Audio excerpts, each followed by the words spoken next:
Olá, boa tarde. Bem-vindos, professores, educadores, diretores de escola, servidores públicos, amigos da imprensa, pais e parceiros. Começamos agora o terceiro dia do ciclo de diálogos Vozes daqui. Agradecemos aos parceiros FCA, GIP, Fundação Banco do Brasil, Avice Brasil e a Prefeitura Municipal de Goiânia, através da Secretaria Municipal de Educação. O projeto Vozes daqui tem o objetivo de potencializar o protagonismo de alunos, professores e a comunidade e proporcionar a melhoria do ambiente escolar, fortalecendo dessa forma a educação. Ao todo, participam 450 alunos do Ensino Fundamental 2, 25 professores e gestores escolares, além de 40 lideranças e moradores da comunidade de Goiânia. A iniciativa começou em setembro de 2019 e tem a duração de 3 anos. Entre as ações já realizadas estão a capacitação online dos professores, revitalização da Escola Manuel César, em Ponta de Pedras, reforma e implantação da biblioteca e sala multimídia nas escolas Irmã Marie Armelle Falguieres, localizada no centro de Goiânia, e a Escola Presidente Costa e Silva, que fica no distrito de Tejuco-Papo, além de capacitações de gestores e alunos. E como durante o período da pandemia as atividades presenciais foram suspensas, o projeto iniciou dinâmicas no ambiente virtual. Para isso, o Vozes daqui adquiriu tablets, chips de internet, para 180 alunos poderem acompanhar as aulas online nas atividades de educomunicação.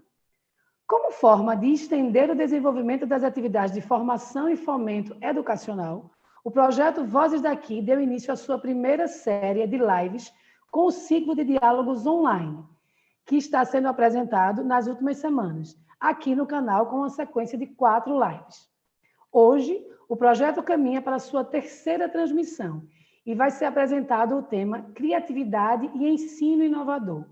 Amanhã, 10 de dezembro, teremos o encerramento da programação com uma live destinada especificamente para os alunos com a oficina de artes com foco na história e cultura de Goiânia.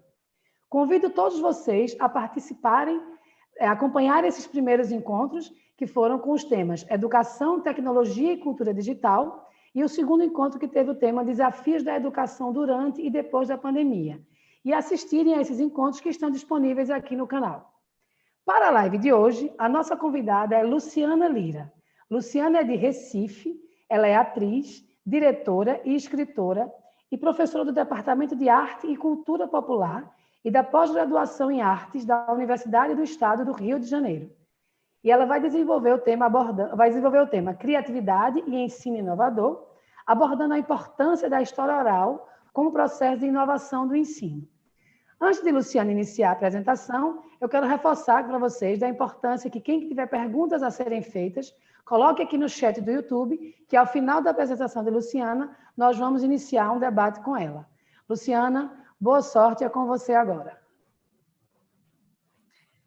Boa tarde a todas, boa tarde a todos, boa tarde a todas.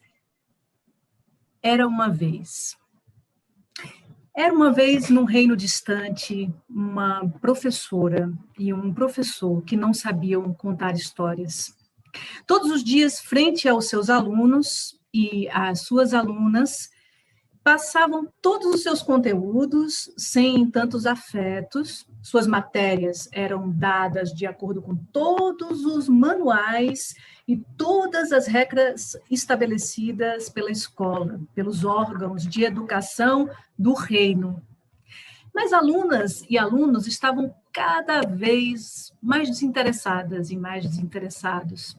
Também a professora e o professor haviam se esquecido que histórias tinham uma grande potência de ensinar, porque com as histórias, muitas imagens eram costuradas no tempo, no espaço e ajudam no nosso aprendizado. A professora e o professor haviam se esquecido que a contação de histórias é uma das práticas mais antigas, mais remotas que se tem registro na humanidade, tendo como marco a partir do desenvolvimento da comunicação e da fala do ser humano. Também o professor e a professora haviam esquecido que algumas histórias foram contadas a eles a ela, a ele, quando eles eram pequenininhos, quando eles eram crianças, quando eles eram adolescentes, pelos seus pais, pelos seus avós, pelas pessoas que criaram, ou também outras queridas e outros queridos mestres e mestras. E que também haviam histórias poderosas em seu próprio reino. Talvez o professor e a professora até tenham deslembrado que um dia foram crianças e adolescentes. Esse esquecimento todo tinha um motivo também. Havia um rei malvado nesse reino que teimava em dizer que professores e professoras precisavam ser muito inteligentes, precisavam ser muito sabidos, sempre. Que precisavam de muitos recursos para ensinar e que histórias, principalmente as nossas histórias, do nosso próprio imaginário, do nosso quintal, não valiam a pena de ser contadas. Mas um dia calhou de, nesse reino, assolar uma pandemia. Todos precisaram ficar em casa para não haver contaminação. Professores e professoras, alunos e alunos não podiam mais se encontrar pessoalmente. Só aqui, por essa telinha. Daí, muitas dúvidas começaram a surgir. Como é que eu poderia chegar perto dos meus alunos, das minhas alunas, e passar esses ensinamentos? Se eles estavam tão desinteressadas pessoalmente, imaginem por aqui, por essa telinha. O professor e a professora ficaram tristes e cada vez mais tristes. Mais comum num passe de mágica, porque sempre há magia nessas histórias. Uma velha professora, nem tão velha assim, surgiu na bruma da noite nessa mesma telinha, para a professora e para o professor. Esse professor e essa professora do reino. A velha professora era meio bruxa. Dessas bruxas que agem para o bem do mundo, vocês sabem, né? A velha professora desatou a contar histórias sem parar. Histórias, histórias, histórias. Narrou, por exemplo, que contadoras e contadores de histórias sempre existiram. E que as histórias contadas, assim, ó, ao pé do ouvido, podem contribuir ludicamente em descobertas e transformações de crianças e adolescentes. Mitos, contos, fábulas colaboram para a construção da ética e da cidadania de todos, de todas, disse a bruxa. A velha bruxa também, a velha bruxa professora, ou a professora bruxa, como vocês quiserem, lembrou ainda que a leitura envolvida com esse estado de brincadeira ajuda a criança e o adolescente, a adolescente, no seu desenvolvimento físico, no seu desenvolvimento emocional, afetivo, no seu desenvolvimento intelectual. Pois através dessas brincadeiras, dessas atividades lúdicas, a criança, adolescente forma conceitos, pensamentos, relaciona ideias, estabelece relações lógicas, desenvolve a expressão oral, a expressão corporal, reforça habilidades sociais, reduz a agressividade, integra-se à sociedade e constrói o seu próprio conhecimento. Sim, sim. Os contadores e as contadoras de história provocam em seus ouvintes um processo de construção das suas identidades também sociais e culturais, que contribui para o desenvolvimento da linguagem, já que aumenta o universo de significados dessas crianças, desses adolescentes, né? E o hábito da leitura, muito importante. E o hábito da leitura se constrói também ouvindo. Ouvir histórias desenvolve o pensamento crítico e oferece para as crianças e jovens a possibilidade de conhecer o mundo, um mundo diferente, encantador, mas também cheio de desafios que precisam ser enfrentados. A velha professora lembrou também que, além da descontração que as histórias podem despertar nas crianças, nos adolescentes, nos adultos também, a imaginação quanto às emoções, também distinguir o que é bom e o que é mal, o que é feio do bonito, poderoso do fraco, e inspira a gente a sermos melhores. Ouvir e contar, ou recontar histórias, também proporcionam a preservação das culturas, dos lugares que a gente vive, dos valores básicos, da conduta da gente, dos comportamentos, do convívio, e também ajuda a gente a compartilhar conhecimentos que jamais serão esquecidos. Contra os propósitos daquele rei malvado que eu contei para vocês, a velha professora sempre voltava à telinha, na bruma da noite, lembrando que o contador de histórias é um personagem ancestral, encontrado no imaginário de gerações ao longo da história. Ela insistia em rememorar aos seus aprendizes, o professor e a professora, do reino, que o narrador surgiu historicamente lá na antiguidade greco-romana, até antes, na figura dos bardos, responsáveis pela transmissão de histórias, lendas, poemas orais, na forma de canções, às vezes, como também na era medieval, né, com os castelos sombrios nos povoados, disseminados de áreas rurais remotas, distantes, onde, através de histórias, compartilhavam suas vivências. Essas narrativas abrangiam vozes cheias de suspense, né, ao redor de fogueiras ou lareiras, que contribuíam para criar um ambiente, né, um ambiente rodeado de magia, além da descontração. As histórias ajudavam as pessoas a entenderem melhor o que se passava nas outras regiões, a enfrentar dilemas e confrontos da natureza, da sociedade, e também os confrontos pessoais, individuais, extraindo diversos aprendizados. Os relatos também faziam parte dessa rotina dos contadores de história, tendo como principal instrumento a palavra, que detém o poder de transformar o comportamento humano.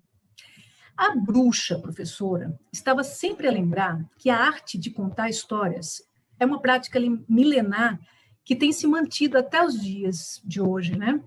Utilizada para compartilhar experiências e entender o mundo que cerca a gente. Costumes, crenças, hábitos.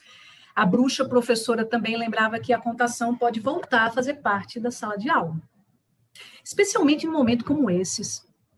Esse aqui, esse da pandemia, que a gente não pode se encontrar pessoalmente, a gente pode contar histórias ao pé do ouvido, permitindo que os sujeitos e as sujeitas, tanto quem conta quanto quem ouve, um contato com outras dimensões do seu ser, da sua realidade.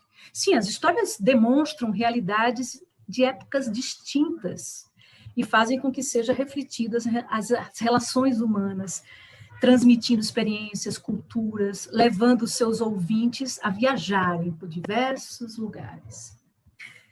Esses ensinamentos trazidos por essas histórias e mistérios auxiliam na compreensão do mundo. Crianças e jovens, ao ouvir essas histórias, agem diretamente dessa forma, ajudando-as a superar as dificuldades. O narrador, a narradora, ao se instrumentalizar, ao conhecer as palavras, domina também algo relacionado à linguagem, né, ao pensamento.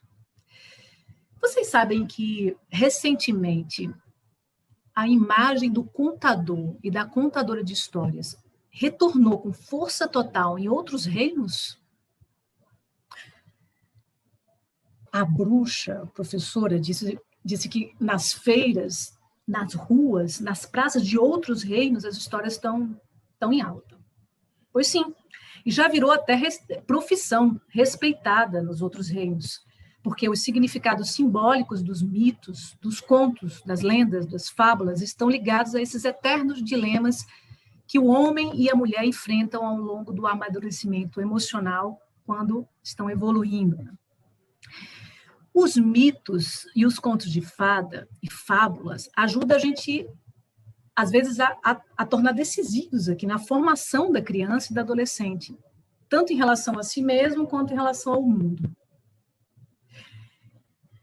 Recobrando alguns valores básicos da conduta, do convívio social, superando o medo que inibe, ajudando a enfrentar perigos e ameaças que a gente sente à nossa volta, como essa que a gente está vivendo agora, né? Essa ameaça que a todo momento a gente está com medo de ir embora, de sair de casa.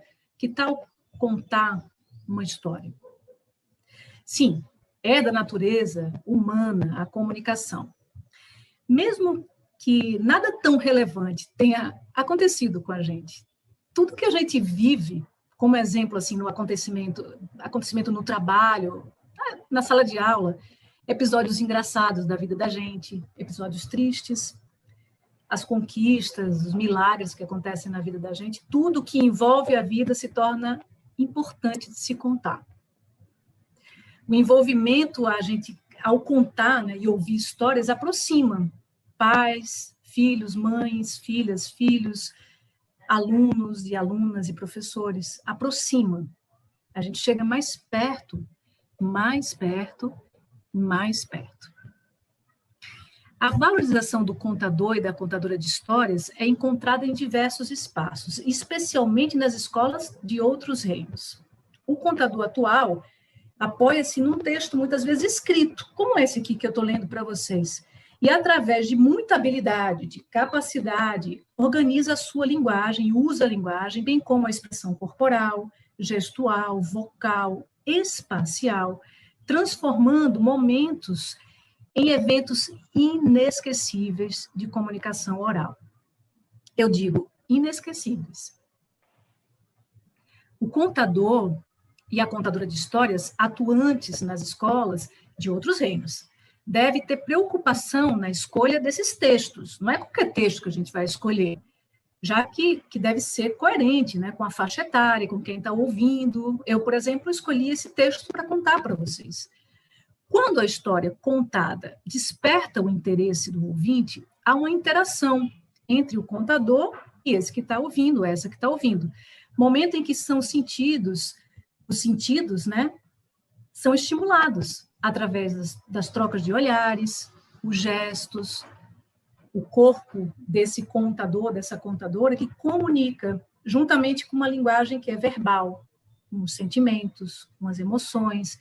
Talvez isso que eu esteja contando para vocês lembre algo, e vocês voltam àquele tempo. As performances realizadas pelas contadoras e pelos contadores estão cada vez mais sendo aperfeiçoadas, com o intuito, com o objetivo de deixarem as suas apresentações mais atraentes, mais inovadoras.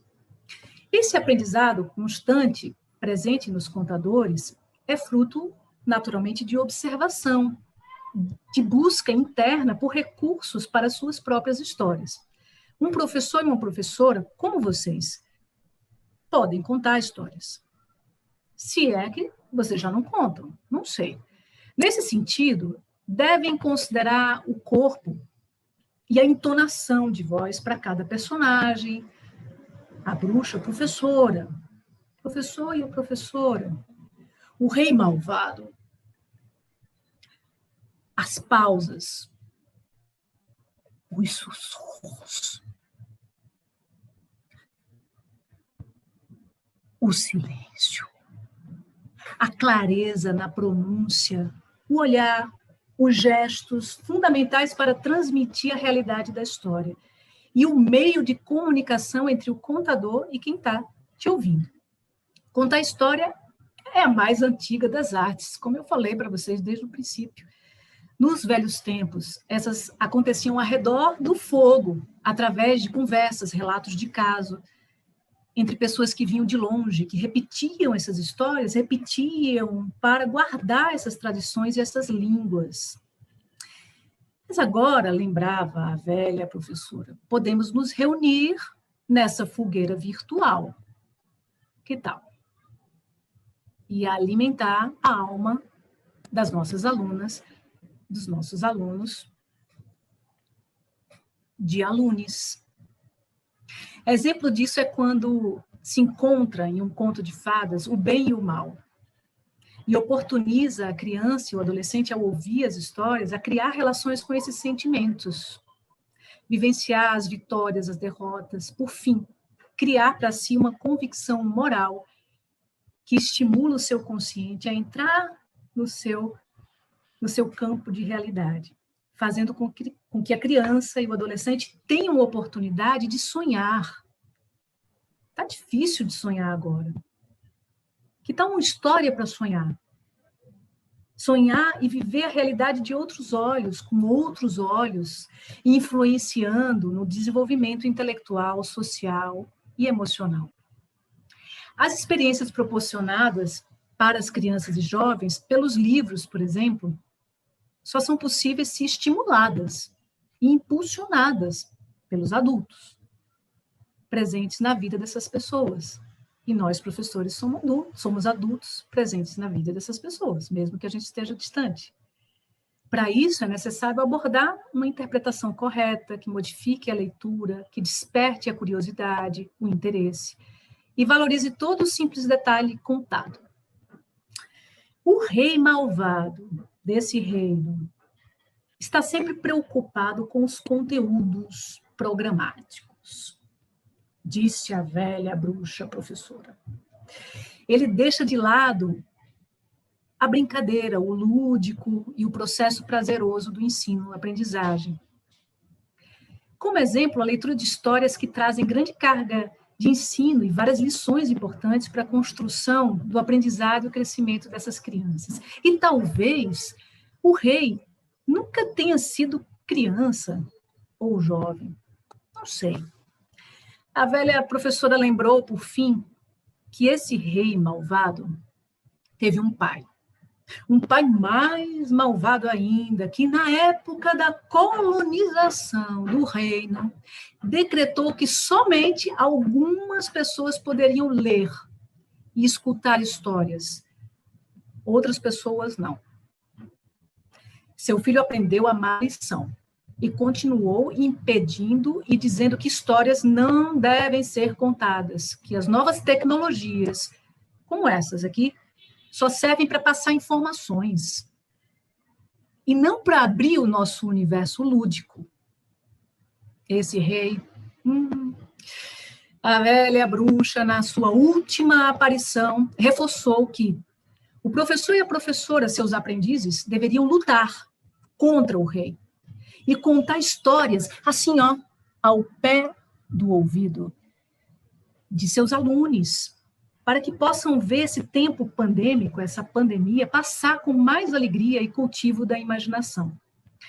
Contar as histórias da sua própria região, do seu próprio reino, dos caboclos de lança, dos caboclinhos, das mulheres guerreiras de Tejucupapo, seres mágicos, seres absolutamente mágicos que devem ser contados, preparando esses alunos para vivenciar com mais segurança suas próprias dificuldades e encontrar um caminho para a resolução. As histórias proporcionam muitas sensações, emoções, lições, entre outras coisas, fazendo com que as crianças enxerguem através dos olhos do imaginário, auxiliando na manutenção da saúde mental do indivíduo em crescimento. Mesmo diante das tecnologias e de todas essas facilidades, desses meios de informação, a prática da leitura e da contação de histórias não pode ser deixada de lado, pois as histórias também enriquecem o vocabulário das crianças e jovens e ampliam o seu mundo de ideias e conhecimentos e desenvolvem a linguagem e o pensamento. Nesses últimos tempos, eu retomei os ensinamentos da velha bruxa professora, ou a professora bruxa, que eu falei para vocês. E aí eu preparei essa aula para vocês aqui. Chamei essa aula de Histórias ao Pé do Ouvido. Para isso eu vou mostrar umas imagens para vocês nos slides, aproveitando esses meios todos que temos. Então vamos começar os slides. A história da nossa aula tem a ver com essa contação ao pé do ouvido. Mitos, contos, ritos na escola como proposta de ensino-aprendizagem. Vocês devem estar se perguntando quem eu sou, né? A Margarida me apresentou rapidamente, mas eu vou explicar melhor quem eu sou. Não melhor que a Margarida, é só de um outro jeito. Vocês devem pensar, quem é essa professora? Eu sou Luciana. Meu nome é Luciana de Fátima de batismo, mas eu sou Luciana. Etimologicamente, a palavra Luciana vem de luz. Fátima, a filha de Maomé. Fátima, a santa saída em 13, mas diferente da santa, eu sou de janeiro. Também eu tenho Rocha Pereira de Lira, Luciana Lira, como vocês estão vendo aí, que é artista, que é professora. Eu sou de Pernambuco. Também sou um pouco da Paraíba, que guardo em mim das raízes da minha mãe. Eu sempre passei de Recife para João Pessoa por Goiânia. Eu tenho morada em São Paulo. Trabalho no Rio e também trabalho em outros recantos. Eu tenho uma forte tendência a ser cigana. Algo de origem árabe, talvez. Eu tenho 5 sobrinhos e sobrinhas, eu tenho uma gata, eu adoro contar histórias e eu adoro crianças e bichos. Como começa essa minha história com os mitos e contos de fada na sala de aula? Como começa essa minha história com mitos e contos de fada na sala de aula? Começa exatamente no ano 2000, ou seja, 20 anos atrás, quando eu comecei a dar aula no ensino fundamental em Recife, em escolas particulares, escolas privadas, em princípio. Depois eu dei aula na escola pública em São Paulo. Mas lá no ano 2000, eu comecei a fazer experiências de teatro com essas crianças, com as crianças que eu dava aula, né? Eu dava aula de teatro. E aí eu pensei, como é que eu ia dar aula de teatro? Sei lá, será que recobrando só algumas situações mais cotidianas da vida dessas crianças, pegando textos prontos? E aí uma vez eu trouxe um mito para contar para essas crianças. Eu percebi que esses mitos, eles tinham uma capacidade de aprofundar a relação das crianças com os seus conteúdos todos. Aprofundar, mergulhar, tudo isso que eu contei para vocês antes. Por quê? Porque existe uma outra qualidade de imagem que nos toma quando a gente entra em contato com essas histórias. Que qualidade de imagem é essa? A gente está vivendo hoje numa civilização das imagens, né? A toda hora imagens, a gente está aqui se relacionando através da imagem, a gente entra no Facebook, a gente entra no Instagram, a gente entra na televisão e toda hora a gente super excitado de imagens, é uma civilização super excitada de imagens, mas muitas vezes são imagens informativas, que são pouco integradas à corrente do pensamento profundo, a esses mergulhos arquetípicos. É no pensamento profundo onde habita a fantasia, a loucura, o sonho. E aí eu comecei a experimentar nos meus jogos teatrais, né? Jogos teatrais são jogos que a gente faz com as crianças, criando situações para que elas possam representar essas situações. Eu comecei a chamar os meus jogos teatrais de jogos existenciais. E essas experiências se deram em vários ambientes, né? Na escola privada, como eu falei para vocês, no ensino fundamental, eu dei aula numa penitenciária de segurança máxima, ali em Itamaracá, esqueci agora o nome dela, depois vocês me falam, quando a gente se encontrar, no SESC de Pernambuco. E esse índice lúdico das experiências com os jogos foi basicamente insubstituível. Era uma outra qualidade de relação que essas crianças tinham a partir do momento que elas vivenciaram imagens de mitos ou de fábulas e contos de fada, cultivando outra qualidade de imagem. Por exemplo, a primeira mito que eu levei para a sala de aula foi justamente o Minotauro. Né? E aí eu comecei a trabalhar esse mito dentro da sala de aula e contar essa história, e através dos mitemas, que são os pequenos microtemas dentro de uma grande narrativa mítica, a gente ia elaborando determinadas questões daquelas crianças, daqueles adolescentes.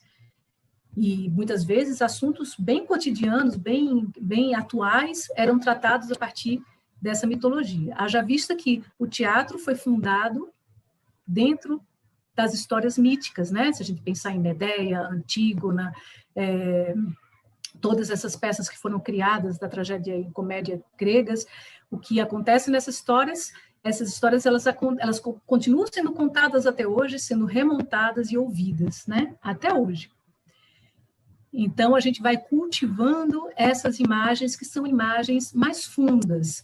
Elas caminham numa estratégia que é bem oposta a essas imagens que a gente está acostumado a ver, né? Essas imagens que a gente está acostumado a ver no Facebook e no Instagram são imagens rápidas.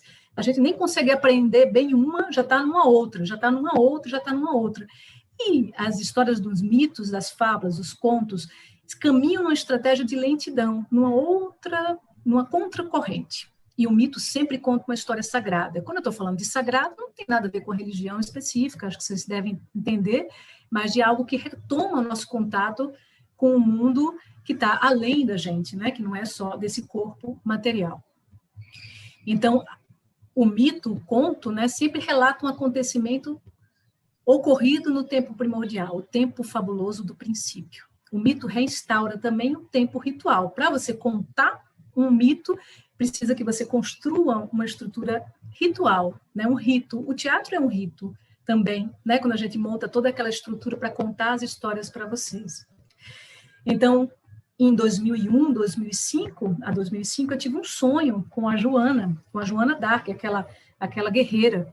E foi essa guerreira que eu tive um sonho, que eu montei depois essa história no teatro, que me levou às heroínas de Tejucupapo, né? As heroínas que habitam aí o ambiente de Goiânia. Tejucupapo, todo mundo deve conhecer, um distrito de Goiânia, e eu fiz uma pesquisa em Tejucupapo entre 2007 e 2011, que foi a minha pesquisa de doutorado, sobre as heroínas, exatamente porque as heroínas, elas resolveram contar a história delas mesmas.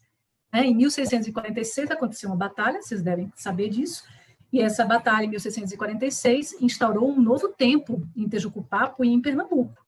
Foi exatamente nesse momento que houve o primeiro conflito armado, onde mulheres participaram dessa peleja, dessa guerra, né? E essas mulheres venceram os invasores holandeses e ficaram conhecidas como as guerreiras de Tejucupapo.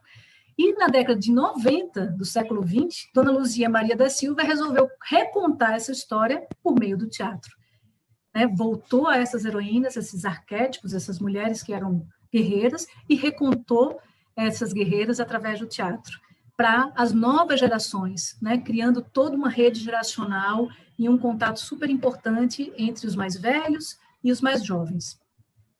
Então, essa pedagogia que eu chamo, né, essa pedagogia dos contos de fada, dos mitos, é uma pedagogia em ânima. Ânima significa alma.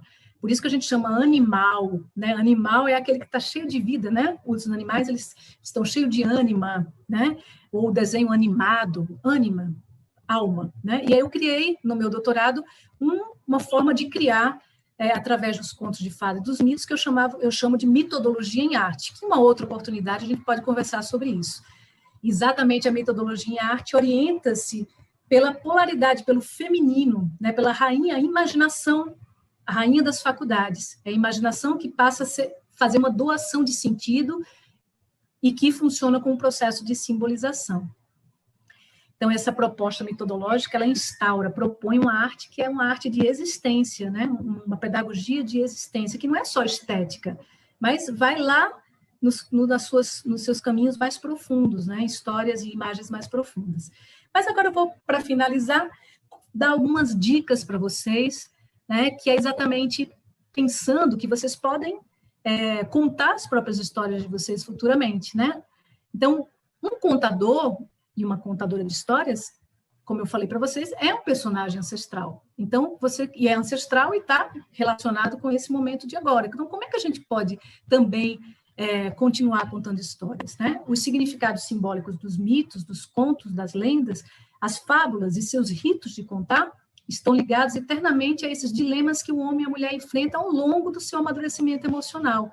Então, temas como a morte, como o amor, são temas que não saem de moda. Eles existem até hoje porque estão ali contados e recontados por essas fábulas, esses mitos. Por que não recontar? Quando a gente ouve a história, desperta interesse, né, do ouvinte, da ouvinte, há uma interação entre o contador, momento em que são sentidos, são estimulados através das trocas, dos gestos, do corpo do contador, que comunica juntamente com a linguagem verbal, sentimentos e emoção. Aí eu queria dar uma dica, né, da velha bruxa professora. Porque depois da velha bruxa professora, eu nunca mais deixei de contar histórias. A velha bruxa professora indica alguns temas para vocês trabalharem. Por exemplo, por que não recontar essa figura, né, do caboclo de lança que habita o universo imaginário de vocês? Por que não recontar a história dos caboclinhos? Por que não recontar a história das mulheres de Tejucupapo? Voltar para o seu próprio quintal.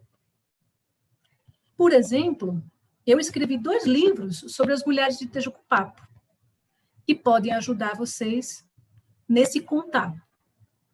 Espiem só esses 2 livros. Esse livro vermelho é um livro chamado Guerreiras, né? Foi uma peça de teatro que eu escrevi a partir do meu contato com as mulheres de Tejucupapo. Eu escrevi em 2009 e foi publicado, e tem uma trilha sonora de uma compositora pernambucana chamada Alessandra Leão. E esse texto está disponível, e certamente disponível na biblioteca de vocês em Goiânia, e na biblioteca de vocês, e na biblioteca de Tejucupapo. E vocês podem pegar esse livro e, de repente, montar ou criar cenas, pedir para que essas crianças leiam e montem cenas. Esse livro é um livro mais adulto, talvez vocês possam trabalhar com as crianças mais velhas um pouquinho, né? Mas esse livro do lado, de Como Meninas Guerreiras Contaram Heroínas, é um livro que eu escrevi com ilustração de Vânia Medeiros, e é um livro que eu recrio a história das mulheres de Tejucupapo para adolescentes e para as crianças. Né? Recrio essa história contando e pegando temas que são temas ali muito caros àquela região, algumas figuras mitológicas que habitam aquele lugar, né? E também pensando na geografia do lugar, o manguezal, as ostras, as embarcações, né? O Monte das Trincheiras, onde aconteceu a Batalha de Tejucupapo, em 1646, enfim.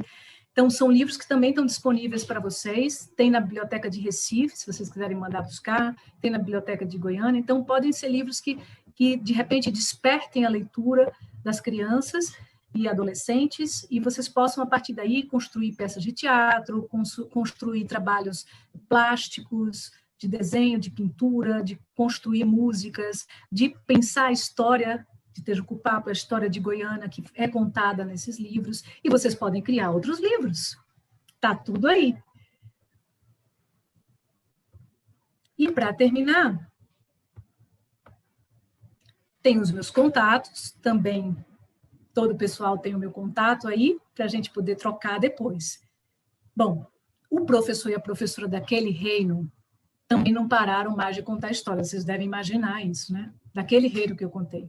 Depois dessa velha bruxa, nada mais tinha se esvaído, nada mais de desinteresse. O rei malvado, claro, não resistiu à febre da contação também. A febre da contação no seu reino. E acabou decretando liberação para todo contar. E agora, ele só consegue dormir depois de pelo menos 3 aventuras ao pé do ouvido. O professor e a professora aprenderam diversas histórias de sua terra e convidam vocês a entrar com eles nesse cordão. Boa tarde. E aí, Luciana, que coisa boa ouvir você contando uma história aí tão legal para a gente entender esse mundo mágico de contação de histórias. Eu queria saber de você, Luciana, o que dizer? Você fala aí da importância de escolher a história, de fisgar esse aluno para que ele escute a história que vai ser contada. O que dizer? O que é que você pode dizer a um professor que é tímido? A um professor que vai dizer, mas eu não sei contar história, ou então ele vai dizer, eu não tenho uma roupa diferente, um chapéu, uma coisa. Isso é motivo para não contar história, Luciana? Não, isso não é motivo para deixar de contar histórias, não. Eu acho que esse professor lá daquele reino, certamente era um professor tímido.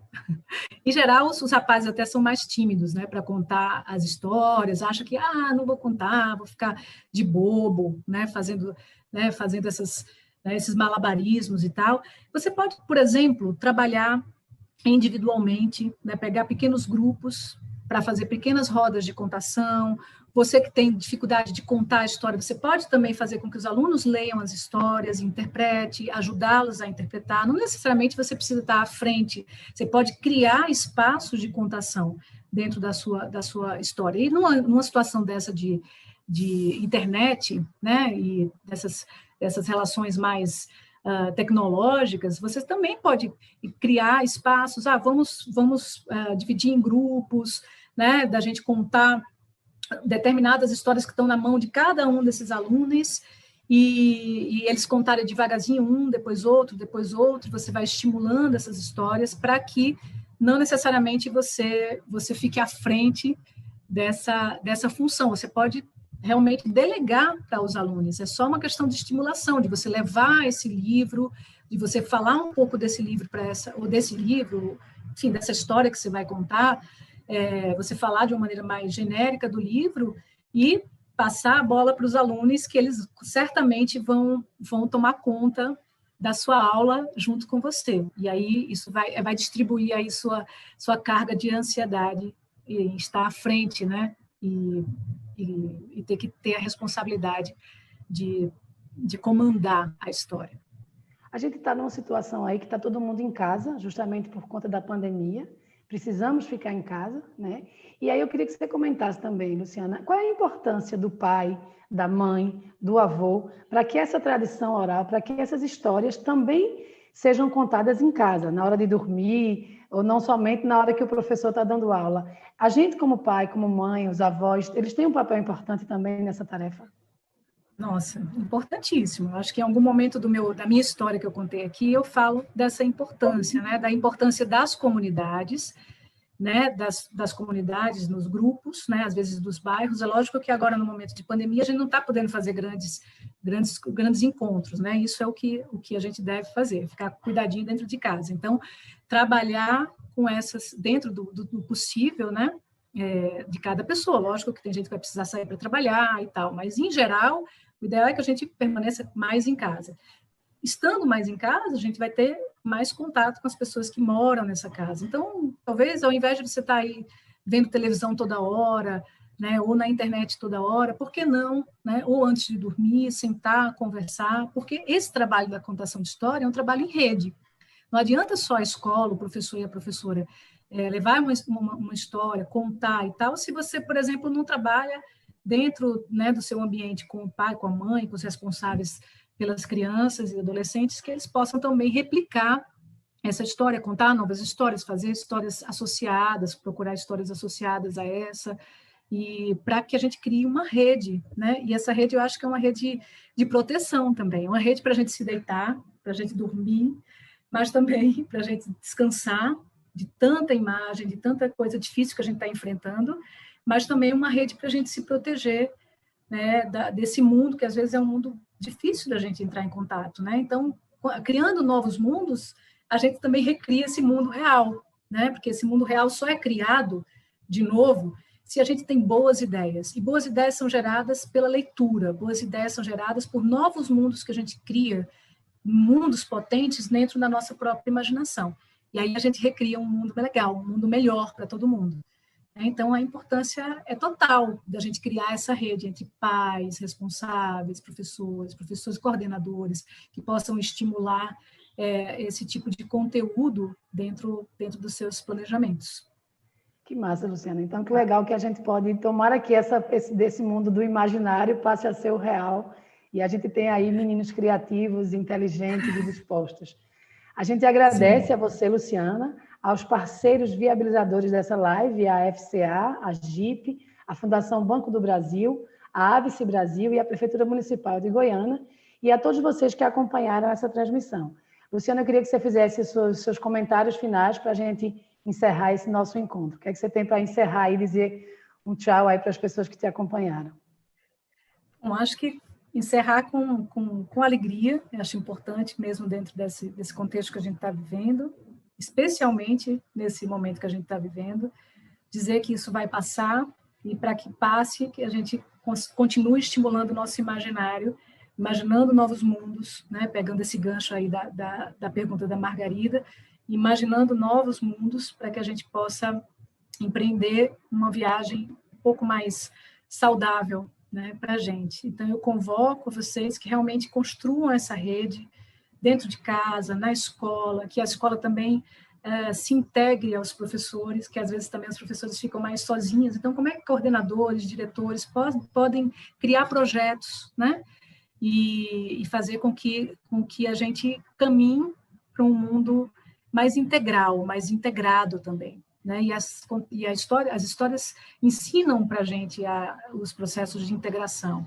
né? E olhar também para a nossa cultura, né? Olhar para o nosso quintal, né? Tantas histórias que estão aí permeando vocês, e às vezes a gente vai procurar histórias bem longe, bem distantes, e a gente tem histórias tão potentes, figuras míticas importantíssimas que saem nos carnavais, nos ciclos juninos, né, as figuras das mulheres de Tejucupapo, que para mim foram riquíssimas, né, e que geraram um estudo profundo que até hoje é minha pesquisa germinal. Então, se para mim, que sou professora de arte, né, e trabalho com esse conteúdo, trabalho no Sudeste, vejam bem, né, então eu voltei para aí, trabalhei com essas imagens e trouxe para o Rio de Janeiro, para São Paulo, para que a gente torne o Brasil também. O Brasil é um país absolutamente continental, né, uma dimensão continental muito grande. Então, como é que a gente faz essa troca de histórias também? Que a gente aprenda, né? Que a gente veja novos mundos e também por outras óticas, né? Então, as mulheres de Tejucupapo são mulheres quilombolas, são mulheres descendentes de indígenas, né? Então, são mulheres que trilharam outro caminho, né? Que não é um caminho de privilégios, e estão contando essas histórias e estão resistindo. Então, acho que a gente precisa resistir. E a contação de histórias é um modo da gente resistir enquanto não passa, e depois que passar, a gente cria um mundo maior. Então, eu quero agradecer imensamente a Margarida, esse encontro, a FCA, a GIP, a Fundação Banco do Brasil, a AVSE Brasil, a Prefeitura Municipal de Goiânia, Pernambuco, através da Secretaria Municipal de Educação, e quero fazer uma menção especialíssima às mulheres de Tejucupapo, minhas parceiras, à comunidade de Tejucupapo, né, e a essas mulheres incríveis, em especial a dona Luzia Maria da Silva, que comanda esse teatro produzido por elas, e todos esses brincantes também que habitam Goiânia, os brincantes de Maracatu, os brincantes de Caboclinhos, que inspiram tantos estudos e tantas histórias.